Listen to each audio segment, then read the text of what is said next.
Welcome to This Explainer. Today, we're going to completely flip the script on how you view the predictive index. We're talking about transforming it from just, a simple personality test into an absolute powerhouse for strategy execution. I mean, think about it. How many millions of dollars get totally wasted every single year on these brilliant strategic plans that just fizzle out? And usually, it's simply because of misaligned talent. Well, we're going to fix that today. Okay, let's dive into this core principle right off the bat. Great strategies, they do not fail on paper. They fail in the collective behavior of your people. Execution isn't some mystical, invisible force. It's literally just the aggregate of daily human behaviors across your entire organization. And every single initiative you launch requires a totally different set of those behavioral strengths to actually get it across the finish line. So instead of asking, hey, who's my best employee, you really need to pivot your thinking. The crucial question is, what specific behaviors does this business objective actually need to succeed? It's a massive shift, right? We so often hire for resume skills, but then we end up firing for behavioral mismatch. You aren't just looking for talented people. You're hunting for the exact right behavioral fit for a very specific strategic moment. To get us there, we'll be walking through a highly structured playbook covering 6 main areas today. We'll start with the execution problem, then we'll break down the PI framework, look at the 5 dimensions of strategy, and then hit our main focus, mapping that strategy to specific profiles. Finally, we'll wrap up by fixing team blind spots and looking at the ultimate leadership mindset shift. All right, section 1, the execution problem, or as I like to call it, the all-goalie hockey team. So a lot of us operate under this sort of execution illusion.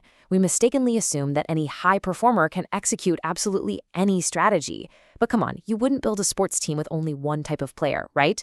If you put 6 world-class goalies on the ice, you are definitely not scoring a single goal. It's the same in business. If you put 6 visionary, big-picture leaders in a room, absolutely nothing gets operationalized. That right mix is totally crucial. Moving right along to section 2, the PI framework. Let's demystify the 4 factors. To really understand how to draft our players effectively, we first need a quick refresher on the Predictive Index framework. It measures the intensity of 4 specific workplace drives.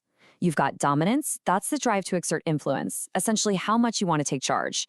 Then extroversion, which dictates how we socially interact. Patience is the drive for consistency and a steady pace. And formality, that's all about conforming to rules and structure. When you combine these, they form 17 distinct reference profiles. And these combinations give a really clear visual identity to different behavioral types. Just think about the stark contrast between 2 extremes you've probably seen in your own office. On one hand, you've got your highly structured analytical profiles, the folks who absolutely need a detailed checklist and hard data before even starting a project. On the flip side, you have your flexible, socially driven adapters and stabilizers, who totally thrive in, say, an unstructured, chaotic whiteboard session. Now, human beings are obviously incredibly complex, but these profiles give us a super powerful shorthand to predict how someone will naturally act at work. Let's jump to section 3, the 5 dimensions of strategy. This is our behavioral lens. Before you even look at your people, you have to evaluate your strategy through these 5 lenses to figure out exactly what kind of execution is needed. Let's make this concrete. Say you're a tech startup launching a brand new feature. Well, your strategy demands extreme speed and high risk tolerance. But if you're a healthcare provider rolling out a new patient safety protocol, that demands extreme structure and near zero risk tolerance. You absolutely have to define the behavioral parameters of the mission before you pick the team. Which brings us to section 4, mapping strategy to profiles. Let's look at some real-world scenarios. Okay, this is the absolute core of our explainer today. This is where we turn abstract psychology into hard operational business levers. We have to map our strategic priorities directly to PI profiles. Notice the juxtaposition here. A hyper-growth VC-backed startup requires rapid, high-risk behaviors and total comfort with ambiguity. Profiles like the captain, the venture, or the maverick, they fit perfectly because they naturally prioritize speed over perfection. But on the exact opposite end, a goal centered on operational excellence demands consistency and structure. You'd map that directly to an operator, guardian, or controller because their natural drive is to spot risks and ensure absolute quality. Let's break that down a bit more. If you're driving new market expansion or handling a crisis, the strategy literally demands someone with a relentless bias toward action. You need that jet-like speed and risk tolerance inherently found in a venturer or a persuader. I mean, imagine what happens if you put a highly cautious, structured person in a hyper-growth role, right? They just stall the expansion with endless risk analysis, demanding perfect data that simply doesn't exist yet.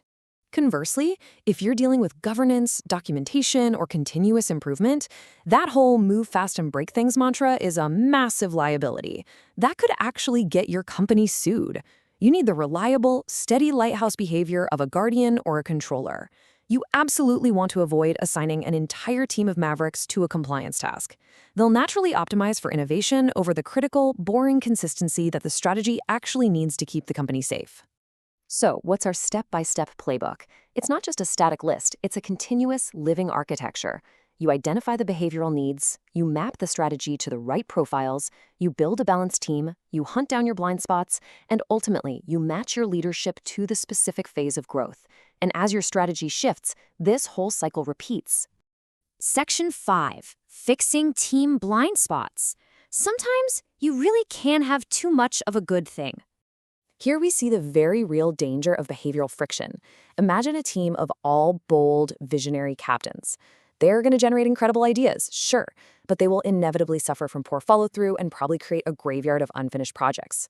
You have to intentionally design behavioral diversity by bringing in guardians or operators to anchor them. It's the same with a team full of mavericks. It gives you amazing innovation, but it also breeds absolute chaos. You need controllers to build the guardrails so those mavericks don't, drive the car right off the cliff. And that leads us to our final section, Section 6, the leadership mindset shift, the new playbook. Making this shift actually requires a ton of emotional intelligence. Elite leaders, they check their egos at the door. They let go of this idea of a meritocracy based solely on tenure, and they stop relying on gut intuition to find the quote-unquote best person. Instead, they focus purely on the behavioral mechanics of the strategy at hand. They ask, what specific behaviors does our strategy require today? And which reference profiles naturally bring those to the table without having to force it? By really analyzing these underlying behavioral patterns, you can perfectly align your human capital with the specific phase of your enterprise. Whether you're in the scrappy startup phase needing mavericks to find product market fit, or you're a mature enterprise needing guardians for operational excellence, this strategic talent architecture is your ultimate competitive advantage. When your talent architecture perfectly matches your business architecture, execution almost happens on autopilot. So, I'll leave you with this to chew on. Look at your biggest goal right now. What behavioral strengths are currently missing from your most important strategic initiative? Seriously, don't leave your next strategic priority to chance or gut feelings. Stop guessing with your talent. Map it, draft it intentionally, and go execute. Thanks so much for exploring this framework with me.